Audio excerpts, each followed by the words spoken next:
Hello everyone, Shaikh Jalal Ahmad from FCM Motorsports. This is the bonus video, or you can call it the, okay, you got flat ride, you've got ride harmony, now what? Now you want to say go cornering. So maybe beyond just smooth ride, you want to get the car to work at the limit, handle well, respond, adjust, handling balance, whatnot. So this is a list of various items that you can tune. I hope the last one is visible. I think it is, yes. I'm going to go over this quickly for right now, and then I can go into it in more detail. But just to give you an overview, there's a lot of things you can tune, and often the damping is the last thing you need to go run for, because if you've done, as I suggest, give me corner weights, or give whoever is building your suspension corner weights, they ought to be able to optimize the setup based on the individual weight from left to rear, left to right, corner weights, so that you know you're putting in the correct weight, left front, left rear, right rear. This is what I do for all my setups, whether they're for race customers or street customers, it doesn't matter, because I've had people who needed to have stiffer springs on one side or the other, left or right, whatever the case is. Also, if you happen to be right-hand drive versus left-hand drive, right? Certain differences. So you can tune bump stops, okay? You can adjust the density. So front suspension, if you want to make the car oversteer more, you can use a softer bump stop. This is a Speedthane 58 millimeter red. It's 100 by 100 pounds per inch bump stop. This is a white. This is about 200 pounds per inch. So if this is the front of the car, you can, normally factory's doing this. Normally you're getting front stiffer, 200-ish pounds, rear 100 or so.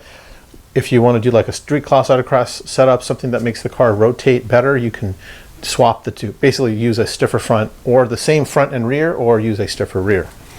You can also use packers or bump stop spacers, which are these little gizmo doodads. You can get them from various vendors. You can make your own, and you basically will put the bump stop goes in the shock shaft. Let's say it's already there, and you want to add the packer, the spacer. You're going to snick it, right? Let me try to get out of the way. You're going to put it on like so. If I can get it in there. Here. Yeah, it's nice, satisfying snick. And it's going to stay on the shaft. It takes some effort to get it on, so it means it takes some effort to get it off. The video is going to end, I got 4 minutes, 2 minutes probably. Okay, so forcing me to do a short video. So packers, spring rubbers.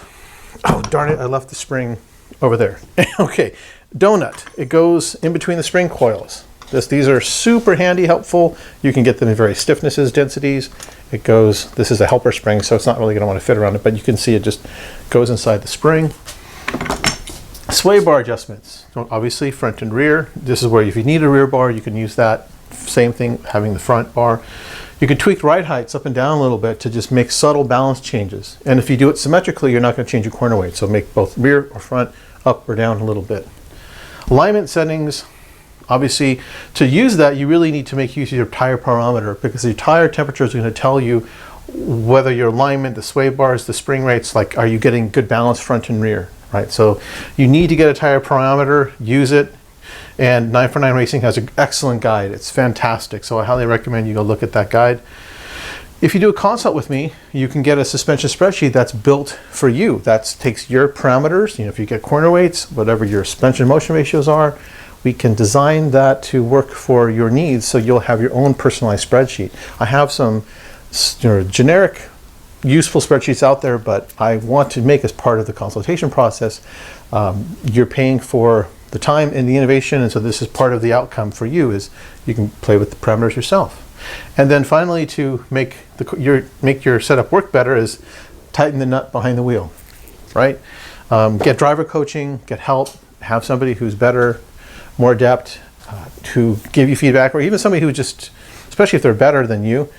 It's very humbling, and it's also very rewarding, because ultimately you're the person who has to learn how to make the most use of the car. And often it's not the car that's the limitation, it's often the driver. But if you do the steps to get the ride harmony working, then you have less chance of blaming the car setup, because until that's the case, it usually is the car that's the problem. If you do the right process, this optimization process, then you get to work on yourself more. All right, thanks for watching.